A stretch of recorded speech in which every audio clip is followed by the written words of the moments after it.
Hi guys. I just wanted to get this second VHS uh, review out of the way.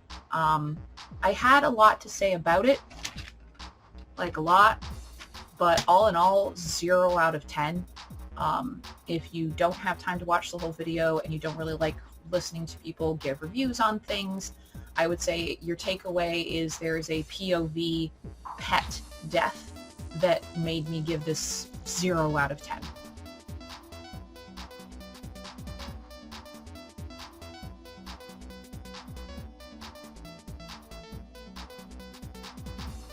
That's all I'll say about it now, and we'll get into the meat of the plot of VHS 2.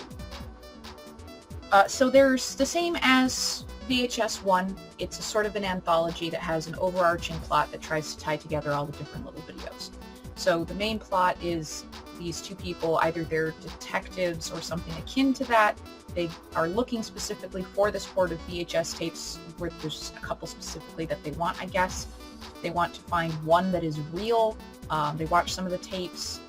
Somebody talks about him being able to find some of the real tapes, and it's clearly something supernatural is going on with these tapes. It's a guy and a girl that walk in. The guy leaves to the other rooms to check for things, and the girl starts having a nosebleed while she's watching some of these tapes. So that's our first kind of inkling that something's going on. The first plot I would call Cyber Eye. It's a really cool idea. The guy had been in an accident, he needs a fake eye, and now they have this technology where they can give him this eye that can record everything, and they have this whole explanation about how, because it's like experimental or whatnot, they're going to see and record everything. There's no legal way that they would be able to get around that, because there's no fucking way they would be able to get around that, but whatever. The glitches with the eye technology were really cool. Using that as the excuse for the POV sort of camera work is really cool as well.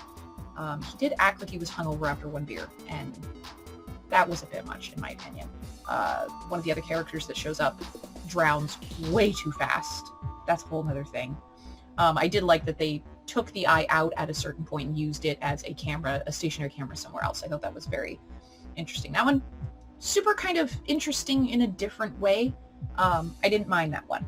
Part 2 was a sort of zombies thing, and honestly I think somebody on staff just really had an idea that they begged and pleaded and they put it in. I didn't like it.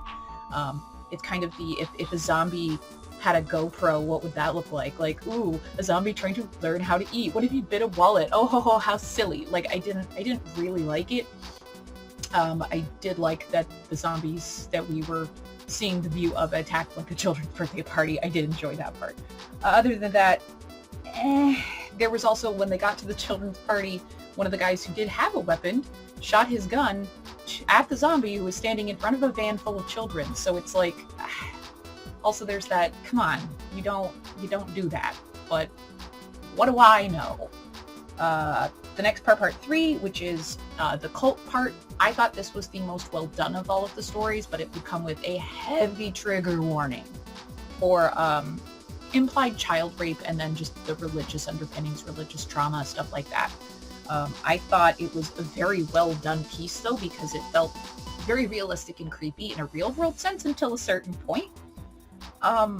Obviously the first part is, why would a cult leader allow a camera crew to come in? Obviously he had some sort of reasoning that never really became clear to me as to why.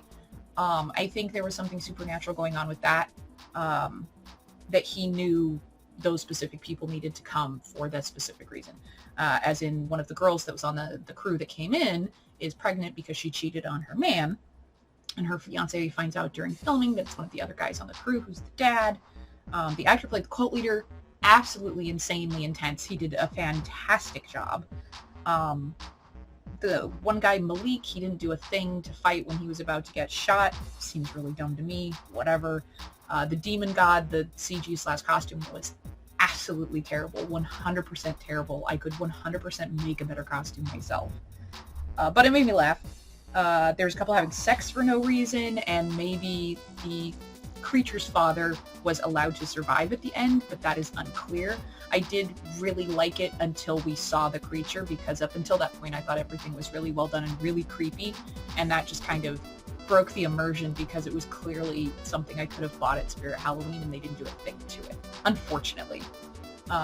Sort of back to the main plot, it does keep jumping back in between the stories, but this was the part that I thought was a little more important, which was when the guy had left, he comes back, he had gone because she had a nosebleed to get her some medication, comes back, she had shot herself, so they have weapons, and left him a message to watch a specific tape. And so he puts the tape in, and this one is a kind of UFO/alien story. I liked the part where it said there was iconic give and take, I thought, between two characters, where he goes, "Suck my dick," and the kid goes, "I don't want to," and I was like, you know, fair. A couple of tiny things, like they cut the power to the house, but the living room was completely able to be seen, which I get. If you're filming a movie, you don't want it to be so dark that you can't see, which is a complaint a lot of people have for current television stuff going on.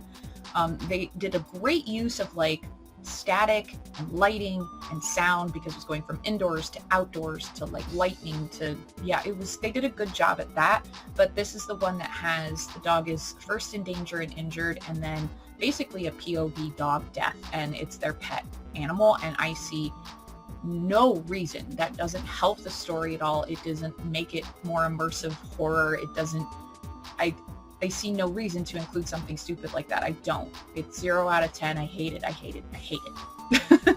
You're not going to change my mind about it. The movie gets 0 out of 10 because of that. So more to the main plot, because part 4 with the aliens is the last part.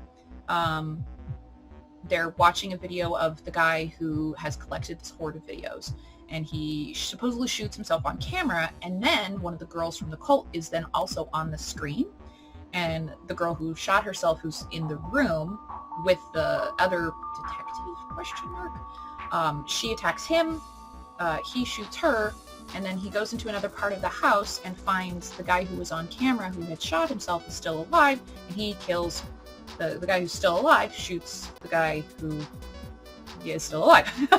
It's unclear if that guy who got the horde of videotapes and is still in the house and shot himself but isn't dead, if he is supernatural or not. It is unclear.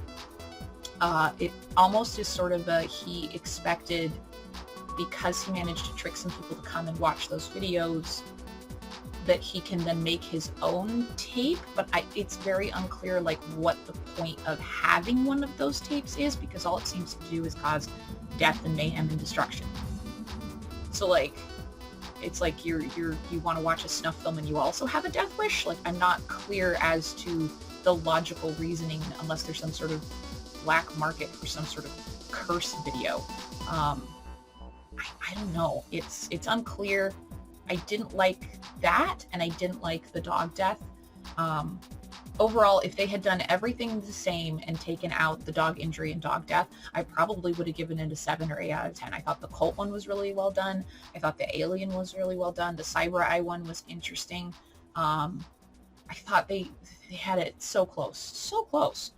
So I'm interested to see, because I don't think that I can't remember if I watched the next one or not, which is VHS Viral. That will be the next one in order. And then I know after that, I for sure haven't seen the rest of those. So I will be giving reviews of those in order as well. Please ignore the messy room. I know I'm in the middle of con prep for a convention, an anime convention that I'm going to.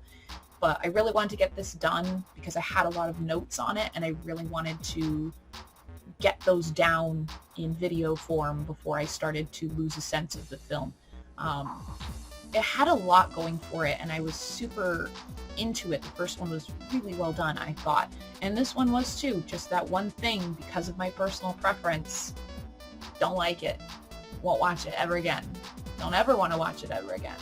And if any of the other VHSs have that kind of thing in it, they're also getting a 0 out of 10. Hi, Triple. You want to come in the video? You want to say hello? Hello. Maybe this is why I don't want pet death in my horror, because that's scary enough in real life. Thanks. But yeah, I mean, I'll watch the rest of the VHS and I'll let you know what to do. Bye!